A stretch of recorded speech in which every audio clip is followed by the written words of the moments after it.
Hello दोस्तों, स्वागत है एक बार फिर से आपका भारत एजुकेशन यूट्यूब चैनल पर। दोस्तों, आज के वीडियो में हम बेल्ट्रॉन डाटा एंट्री ऑपरेटर के उन महत्वपूर्ण प्रश्नों को लेकर आए हैं जो आपके बहुत काम आने वाला है। तो दोस्तों, आप इस वीडियो को अंत तक जरूर देखें ताकि सभी प्रश्न जो है आपके स्मरण में रहे और आपका परीक्षा जो है आसानी से निकल जाए। तो दोस्तों, चलते हैं हम प्रश्नों की ओर।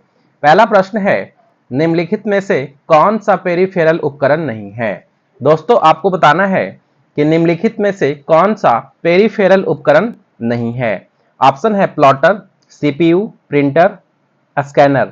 तो इसका राइट उत्तर जो होगा वह सीपीयू होगा, यानी पेरिफेरल उपकरण नहीं है तो सीपीयू जो है यह पेरिफेरल उपकरण नहीं है।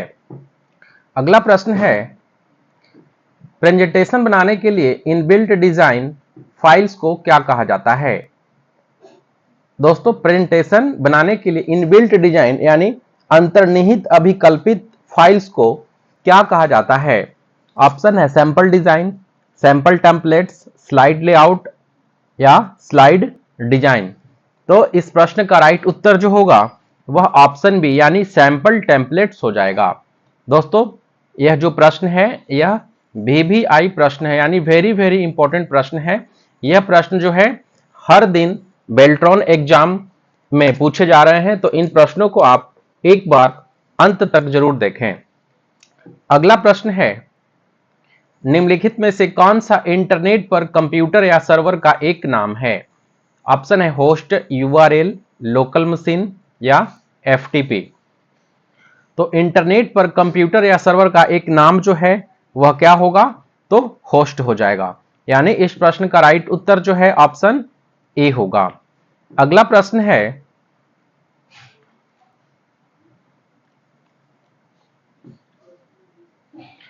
MS एक्सेल 2016 में डिलीट ड्रॉप डाउन बटन के तहत किस विकल्प का उपयोग चयनित कॉलम को हटाने के लिए किया जाता है। Delete sheet rows, delete sheet columns, delete sheet या डिलीट सेल्स। दोस्तों, MS एक्सेल 2016 में डिलीट ड्रॉप डाउन बटन के तहत खाली जगह विकल्प का उपयोग चयनित कॉलम को हटाने के लिए किया जाता है, यानी किस विकल्प का उपयोग जो है चयनित कॉलम को हटाने के लिए किया जाता है। तो दोस्तों, इसका राइट उत्तर ऑप्शन बी होगा, यानी डिलीट सीट कॉलम्स जो है यह उपयोग चयनित कॉलम को हटाने के लिए किया जाता है। तो इसका राइट उत्तर दोस्तों ऑप्शन बी हो जाएगा। नेक्स्ट है, MS वर्ड 2016 में मेल मर्जर में सिलेक्ट रिसिपिएंट्स के तहत निम्नलिखित में से कौन सा उपलब्ध नहीं होता है।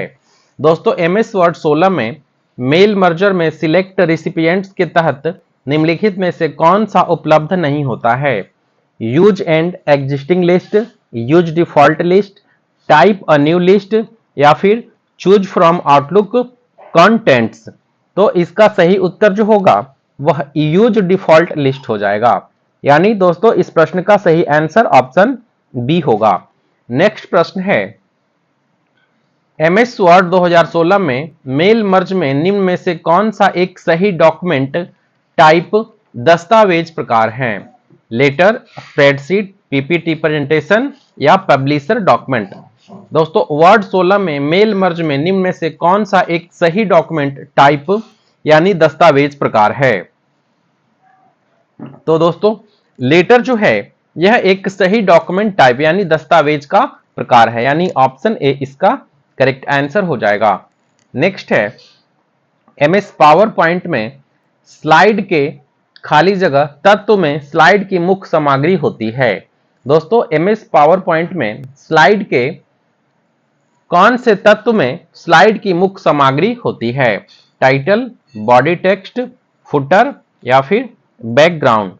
तो पावर पॉइंट में स्लाइड के टाइटल तत्व में स्लाइड की मुख्य सामग्री होती है, यानी इसका करेक्ट आंसर जो है ऑप्शन ए होगा। अगला प्रश्न है, MS एक्सेल में आप किस कमांड का उपयोग कर एक सेल से दूसरे सेल में सूत्र को कॉपी कर सकते हैं। कंट्रोल डी से, कंट्रोल बी से, कंट्रोल सी से या कंट्रोल ए से। दोस्तों, यह प्रश्न जो है काफी इंपॉर्टेंट है, एमएस एक्सेल में आप किस कमांड का उपयोग कर एक सेल से दूसरे सेल में सूत्र को कॉपी कर सकते हैं। तो हम कॉपी किससे करते हैं, तो कंट्रोल प्लस सी से, यानी इसका राइट उत्तर जो होगा ऑप्शन सी हो जाएगा। यानी कंट्रोल प्लस सी से हम कोई भी फॉर्मूला को एक सेल से दूसरे सेल में कॉपी कर सकते हैं। तो इसका राइट उत्तर ऑप्शन सी होगा। अगला प्रश्न है, एमएस एक्सेल 2016 वर्कबुक कार्य पुस्तिका को निम्न में से किस मेनू से संरक्षित किया जा सकता है। फाइल एंड रिव्यू से, डेटा एंड रिव्यू से, व्यू एंड फॉर्मूला से, या फिर फाइल एंड लेआउट से। दोस्तों एमएस एक्सेल 2016 वर्कबुक कार्य पुस्तिका को निम्न में से किस मेनू से संरक्षित किया जा सकता है, तो वह फाइल एंड रिव्यू से उसे जो है संरक्षित किया जा सकता है, यानी सेव किया जा सकता है। तो दोस्तों इसका करेक्ट आंसर जो होगा ऑप्शन ए हो जाएगा। अगला प्रश्न देखते हैं, एमएस एक्सेल में कौन सा चिन्ह आरंभ का प्रतीक है। दोस्तों प्रश्न का मतलब है कि एमएस एक्सेल में हम जब कोई फॉर्मूला लगाते हैं तो उसके पहले हम कौन सा चिन्ह को टाइप करते हैं। ऑप्शन है इक्वल टू, प्लस, स्लैश या फिर स्टार। तो कोई भी एमएस एक्सेल में जब हम फॉर्मूला लगाते हैं तो उसका पहला अक्षर जो होता है या पहला सिंबल जो होता है वह इक्वल टू होता है, तभी हम कोई फॉर्मूला को आगे लगा सकते हैं। यानी जब तक हम एमएस एक्सेल में फॉर्मूला लगाने से पहले इक्वल टू का प्रयोग नहीं करेंगे तो वह फॉर्मूला बिल्कुल गलत होगा। यानी इसका राइट उत्तर ऑप्शन ए होगा।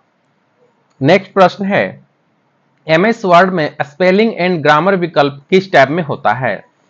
पेज लेआउट में, रिव्यू में, मेलिंग में या होम में। दोस्तों एमएस वर्ड में स्पेलिंग एंड ग्रामर विकल्प किस टैब में होता है, तो वह किस में होता है, तो रिव्यू टैब में होता है। स्पेलिंग एंड ग्रामर का विकल्प जो है दोस्तों वह रिव्यू टैब में होता है, यानी ऑप्शन बी इसका सही उत्तर हो जाएगा। नेक्स्ट है, सीपीयू की गति का मापन किसमें होता है। टीबी में होता है, सीबी में होता है, एमबी में होता है या हर्ट्ज में होता है। दोस्तों सीपीयू की गति का मापन जो है वह किस में होगा, तो हर्ट्ज में होगा, यानी ऑप्शन डी इसका करेक्ट आंसर होगा।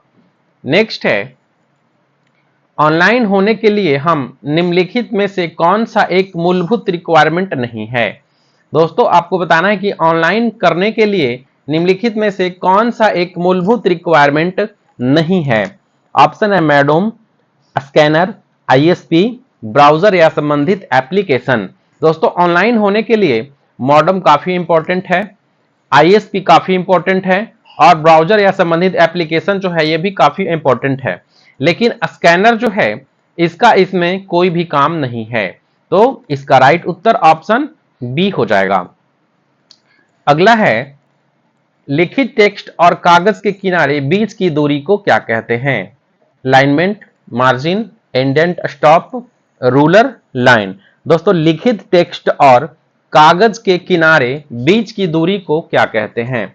जैसे प्रश्न क्या कह रहा है कि ये मान लिया जाए आपके पास एक पेज है, तो टेक्स्ट और कागज के किनारे बीच की दूरी, यानी यहां पे कोई टेक्स्ट लिखा हुआ है तो इसमें ये जो मार्जिन छूटा हुआ है इस बीच दूरी को हम क्या कहेंगे, तो इसका करेक्ट आंसर होगा ऑप्शन बी, यानी इसे हम मार्जिन कहते हैं। तो इस प्रश्न का सही उत्तर जो है ऑप्शन बी यानी मार्जिन हो जाएगा। अगला है, प्रत्येक स्लाइड को अलग अलग समय पर प्रस्तुत करने के लिए किसका प्रयोग करते हैं। प्रेजेंटेशन टाइमिंग बटन का, स्लाइड मास्टर का, रिहर्स टाइमिंग ऑप्शन का या स्लाइड ट्रांजिशन बटन का। दोस्तों प्रत्येक स्लाइड को अलग अलग समय पर प्रस्तुत करने के लिए किसका उपयोग करते हैं, तो वह स्लाइड मास्टर का उपयोग करते हैं, यानी ऑप्शन बी इसका करेक्ट आंसर हो जाएगा। दोस्तों यह वीडियो कैसा लगा आपको हमें कमेंट सेक्शन में जरूर बताएं, और यदि यह वीडियो आपको अच्छा लगता है तो प्लीज वीडियो को एक लाइक जरूर करें, और यदि आप चैनल पर नए हैं तो चैनल को सब्सक्राइब करें। दोस्तों मिलते हैं हम अगले वीडियो में, धन्यवाद।